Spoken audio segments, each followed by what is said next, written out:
My Gavan and Melonin, and well met indeed. I'm Arca Galadirthan, and welcome back to Warhammer 2 as Taurox finishes his campaign.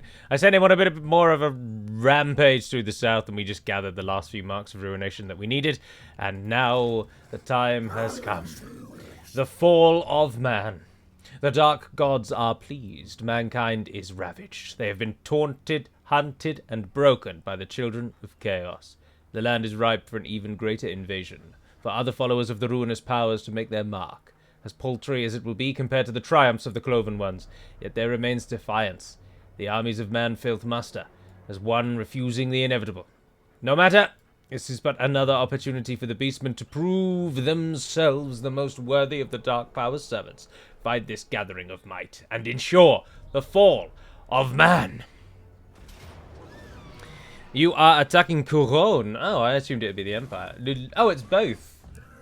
Oh, and they have really shafted you over. There better be more forces than this, because that is just ridiculous. We get support from Gruck Deathmaker. And then, of course, we've got Taurox's formidable army. And here, rather interestingly, and rather fittingly, I would say, actually, we make our final battle in the lands between the Empire and Bucatonia. Because it is in those lands that our next campaign will take us. Until, of course, Warhammer 3 kicks off next year, February 2022. I'm really hoping we can start campaigns in January, because I'm very excited for Warhammer 3, I must confess. The Slanesh, say it how you will, and Nurgle reveal trailers came out the day I recorded this. In fact, I watched them just before recording this.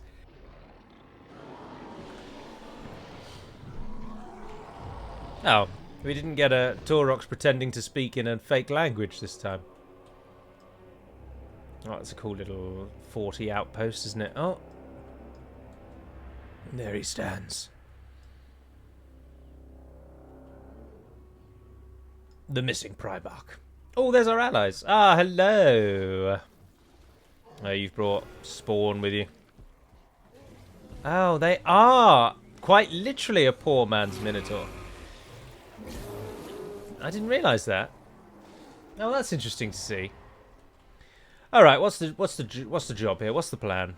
Kill the enemy lord to rout their forces. We've got the Empire over here. We've got some outriders, swordsmen, crossbowmen, spearmen, and is that Karl Franz himself? There he flies. We'll have him down. Don't you worry about that. Demigryph Knights, some handgunners, some spearmen, Empire Knights. They don't even appear to have brought Siege with them. You realise you're playing as the Empire, right? Siege is your everything. Well, in an interesting twist of fate, we can start 90% of our army right up on their doorstep. So why not? Let's divide you up a little bit, though. You guys come around this way. Now, that's a long time to be fighting without the support of your Lord and Saviour, Taurox. But they'll get there eventually.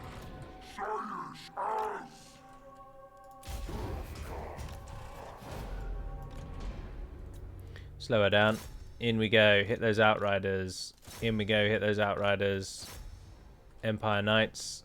And it looks like a large chunk of them are moving around to the left to suit us, to hit us over there. Right, so Taurox, Howard, and Phil go straight up the middle. Gorgons go with them, and let's send those around that left-hand side. All right, we're in.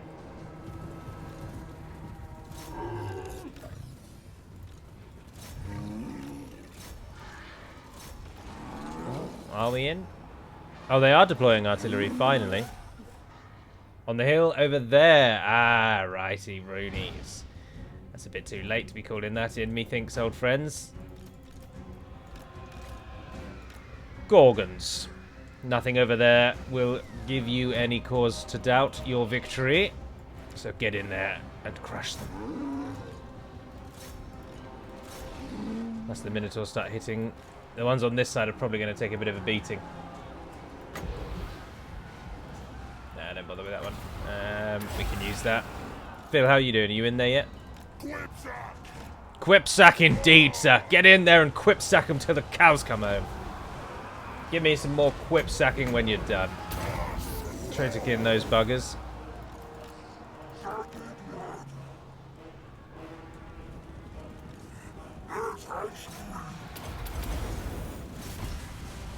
Ah, you've sent your Grail Knights in just as my Jabberslights arrive in the line. Howard, get over there and help the these ones who are up against a bit more trouble.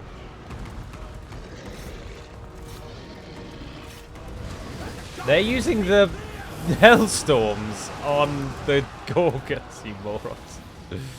Oh well, the Gorgons will make easy time of it over there. Oh hey, what's come behind us? Ah, Pegasus Knights of Bretonia. They are bringing all that they can muster. All the strength they have in reserve. But the primary Empire army over here is out. Dead and gone. Most of us just standing around not doing anything now. I think Franz has died. This is why that hotkey button of units standing around doing nothing is going to change this game drastically. I think it's because the morale seems so low in Warhammer 2 that units just so frequently die very, very quickly. They either die quickly or they rout immediately, and you're left with units just standing waiting for orders. A lot. Oh, our Jabberslight not doing well against the... it's because we sent them against the polearm units. Oh, the Pegasus Knights have arrived.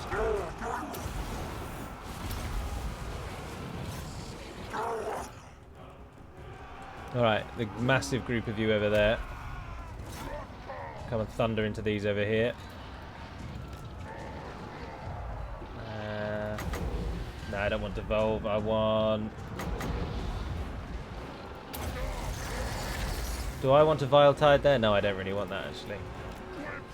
Don't really know what I want or where I want it. Ah, we are going to lose a Minotaur company because the cavalry's just going to give us the runaround to the end of the day. See, like that, they're just standing there taking shots. Like, you'd think they'd at least think, maybe I should move over and not get shot to death. Maybe, just maybe. How are we doing, Gorgons? This is the final battle, though, so it doesn't really matter if any of our Minotaurs die now, does it?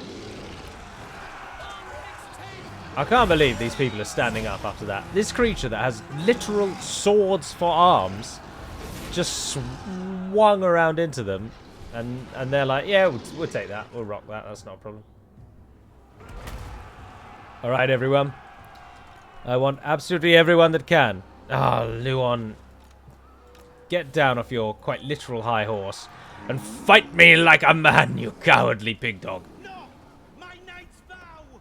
Oh, no, he's wavering before we even need him to. And it's over.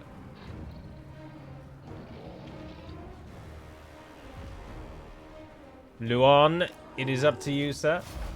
And he's decided against it. That was the final battle. Would you believe it? Dear, oh dear. Top spot, 166 kills, one of the Minotaur companies. Second spot, 125 kills, another of the Minotaur companies. And finally, getting the bronze sword to add to this accruing collection, the Jabberslight at 104. Closely, though, Phil got 98 of the buggers. That's pretty damn good, isn't it? Let's just murder them all. Sacrifice not needed. Huzzah! I got 2 achievements. Blood grounds everywhere. Realm of the Ruinous. And that is how it ends. Would you believe... Ignoring the fact that we did actually technically lose this campaign a little way into it. That was only 9 minutes in length. Oh dear, what a joke. What a disappointing video. I'm so sorry. Does that have a faster speed than that? Can I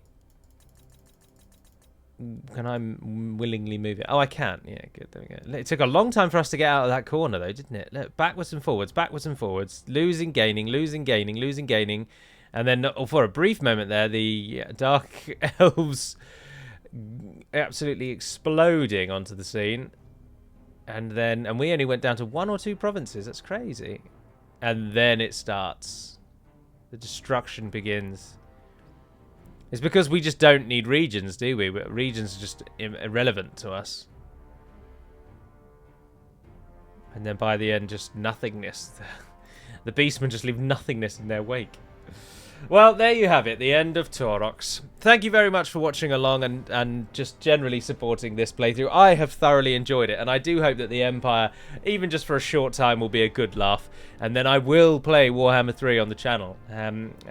Hopefully I can get some videos out for that a little earlier than it becomes available, which should be nice for me. Because I'm a fan first and foremost, and I just want to play it. But for now, thank you very much for sticking with it. Have a wonderful day, and until we speak again, apologies for the shortness of this video, but until we speak again, Navaher den Perimad Melonin, and farewell.